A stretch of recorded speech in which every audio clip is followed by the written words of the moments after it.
Oh God, here we go. My dad made it very understood, you're going to get married once in your lifetime. Make sure you're right. And apparently it's paid off. Apparently. Pardon? Apparently. Well, we're not at the end yet, but we're getting there.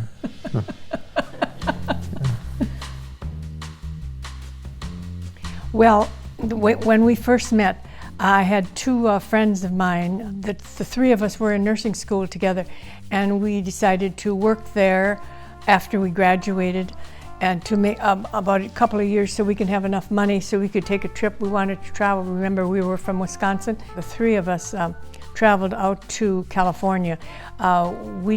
This one girl, his cousin, she had a boyfriend from Appleton, Wisconsin. He was a fireman, and he offered to drive us down there. So anyway, then we got to Los Angeles, right where his folks lived. He came out the side door of the house, and his mother introduced the three of us. He was called Billy D then, Billy Divine, and they always called him Billy D, or his mother called him Bid. I don't know why. But anyway, I met him then, and we all did. And it was just a hello, that's all. Nothing special. No, just another part of the family coming out. My cousin Loretta was her girlfriend. He wasn't smiling, you know, like people are very sociable now. He was just kind of yeah, hi. He was probably nervous or something, I don't know. So it was just another thing in his life. He met his cousin and her friends. Just another day. I think I asked her out first. How did you do it? Say it again? How did you do it? You were working at the hospital at the time. I was just told by my mother, my father, you ought to ask that girl out. She's here alone, My cousin Loretta had her boyfriend with her. And so I did, and then one thing after another. Yeah, he called on the phone where we were staying at Huntington. They had a place for nurses to stay at that time. And there was a phone in the hall that was for everybody. So the phone rang and I answered it, and he said, "Hi." And remember, I was used to Billy D. "Hi, this is Bill Nelson." I said, "Who?" and then he said, "Bill Nelson." I said, "Oh, Billy D." Oh, the D comes from my mother's name was Divine. Her maiden name was Divine.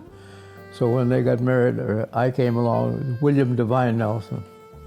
That's where the D came in. He always says he's a divine child. So anyway, then he asked us, he asked me out, and I said, yeah, that would be fun. We'll go to a movie. And we saw Red Shoes, which is an operetta, I believe. And neither of us liked it. Boring as hell, yeah. You want to know when he kissed first? Sure. Well, he brought me home from a date, and I was ready to get out. We were just talking in the car, and I kind of turned around, and he just grabbed me and kissed me. Oh. Well, I had been writing to my mother about Bill, and so she knew that it was getting pretty serious, and she wanted to know what he looked like, and I was to describe this, and I said, well, he's not the best looking, but you don't have to put a bag over his head. She thought that was kind of funny.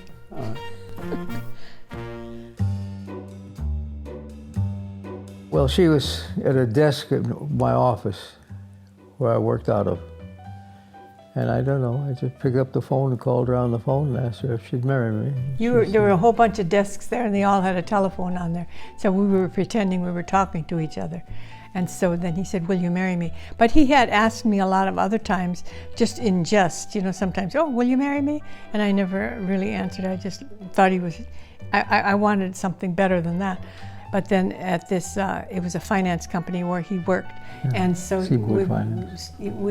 he picked up the phone and we were talking, and then he says, by the way, will you marry me? And I said, yes. And he was so happy. I tired of her begging. So then he went home and he told his mother that we were engaged. And she said, "Did you give her the ring?" And he said, "No, I didn't give her the ring. I didn't have a ring." And then she kind of scoffed at him, saying, "Well, you should give her a ring, you know." And so then he worked it out, and we got a ring. I was 25, she was 22 when we got married. Well, we met in the last part of August, and We got married a year later, less than a year later, yeah. Well, about a year later, yeah. 27th of August, 1952. I wanted my whole family there and relatives and all. Like, we had big weddings in Wisconsin, big ones. 200 and some farmers. Tell them about Nichols. Oh, well, we pulled into a mobile gas station, and I was looking for a direction how to get to her farmhouse. And the guy says, "Well, you're from California. You're the guy who's going to marry Betty Schmidt." And at this local gas station. And so then I realized it's a pretty small area. You know, I'm going to be going from Wisconsin to California, away from home, away from my home. But you know, that never worried me that much. I guess I was in love with Bill so much that I just wanted to be with him. I knew I was doing the right thing. At least I felt sure of myself. So did I. Her parents paid for the wedding. Yeah. And I've been paying ever since. You've been what? I've been paying ever since. Little humor, Betty. My folks had the wedding reception. There's a place called Venables in Wisconsin. A lot of the people who are watching this will probably know where Venables is in Wisconsin. It's a big hall and it's a dance hall. Their food is pretty fantastic. Everybody still likes it. So when we go back there, we always have to have a meal at Venables. Oh, but one thing that did happen was a photographer, and she snapped all the pictures in church and starting in the reception, and she forgot to put the film in. So they asked if we would mind going back in church and repeat the whole thing. We weren't very happy, but we did it. I just thought that it was well done, and I was so appreciative that my folks and some of his aunts and uncles came out too. I just thought it was nice that they came out to be with us, to join with us together. And we were just going to start our life together, that's all. Where did we go when we were first married the first night?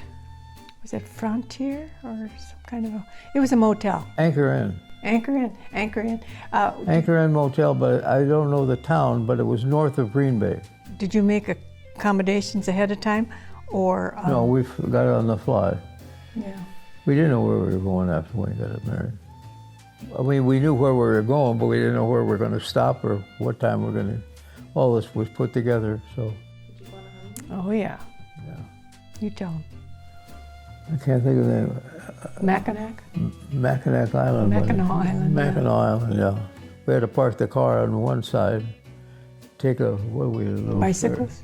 Ferry or something Oh, over. okay. And it was bicycles on the island, but it was a horseless carriage type thing, no cars. Pretty nice, yeah. After we were married, I worked for the Red Cross. That's right, for a year, almost a year. You know, when you give blood, I was one of them who asked you all those silly questions, or took the blood from you for about a year. Then I didn't work for 9 years because we had a baby every year. 8 kids, the Pope's happy. What's the name of all your kids? Karen, Bill, Mary. Karen, Bill, Mary, Jim, Tom, Denise, John, and Nancy are our children. Yeah, when Tom was born, I went to the wrong hospital. Oh yeah, that's right. And fortunately, we made it in time, but I mean, there was 2 hospitals in Glendale, and our doctor went to one of them, and I went to the wrong Glendale hospital. For me to deliver. Yeah. We decided he would name the boys and I would name the girls. But if somebody came along with a name that the other one strongly did not like, we would change it. Like he wanted to name one of the kids Howard, And I said no. Yeah. But otherwise we agreed on everything. I remember on Saturdays, we used to watch Lawrence Welk. Do you remember Lawrence Welk? Yeah. And we used to have spaghetti and chocolate ice cream. One day, the mailman brought me some packages that I had ordered, and one was a nightgown. So when Daddy got home, Daddy, hi Daddy, guess what? The mailman brought Mommy a nightgown. And he said he did. I would make a cake, and sometimes I would wrap up a nickel or a dime in cellophane paper and put it in the batter. Whoever got that cake was king for the day. And so we went to Burger King and got one of those king hats that they used to sell. And the child would wear that, and then we would all go in front. He would sit on a chair, and everybody would go and bow in front of him because he was king for the day. That's kind of stupid, but that's what we did. Everybody loved it. Well, we're very passionate about the fact that we have 8 good kids. That is a blessing in itself. The kids, I'm rather proud of them. They made it on their own pretty much. And they bought their own houses. Their marriages have all been successful. They worked very hard, and they earned everything they got. You can't ask for more than that. We have 14 grandchildren, 7 boys and 7 girls. I know, just like 4 and 4 of our kids, we had 4 boys and 4 girls. We had 14, 7 and 7. How many greats? And in the greats, there's 9 of them, I think, or 12. What is it, 9 or 12? They're on the refrigerator. We're Catholic, both of us. Yeah, and it plays a big part in our lives. Yeah. A good religious background doesn't never hurt anybody. I think I'm a stronger Catholic than I was when our kids were growing up. Some of our kids, we talk religion. We share books and things, and we know that Jesus is there and He is going to take care of us. No matter what happens, and we're destined for a better life than we have here, for sure. And I firmly believe that, even though it can't be seen. Do you have any advice? No. I had a patient tell me, I told him that I was going to get married. And he said, well, I said, have you got any good advice? Because he had a big family. And he said, don't argue in front of your children. I thought that was pretty good advice. Mm-hmm. Yeah, be honest and work hard. Work hard, but be honest with yourself, too. Don't go over your head because you think you want to. Go over your head because you can. These kids today should do that. But they think everything's given to them, and they're not going to get very far. And all my kids work hard. God bless them.